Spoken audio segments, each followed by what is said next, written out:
বাংলাদেশের জনগণের প্রতি আহ্বান থাকবে, আপনারা প্রার্থীর ব্যালটে দাঁড়িপাল্লায় ভোট দেন, সাপলাগুলিতে ভোট দেন, রিক্সায় ভোট দেন, ধানের শীষে ভোট দেন, আর যেখানেই ভোট দেন গণভোটে একটাই সিল মারতে হবে। সেটা কি? গণভোটে কোথায় সিল মারতে হবে?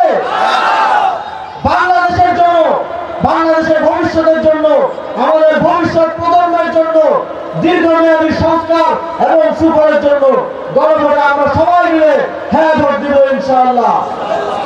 ভুয়া ফ্যামিলি কার্ডের মাধ্যমে ভাতা দেওয়ার কথা বলে বাংলাদেশের প্রান্তিক মানুষকে ভুলভাবে বিভ্রান্ত করার চেষ্টা করছে।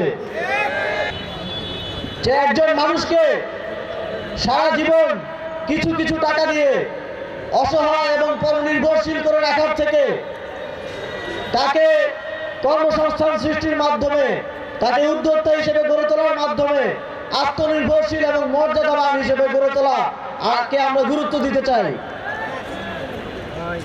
সেই জন্য 11 দলীয় জোট আগামী বাংলাদেশে কাজ করে যাবে।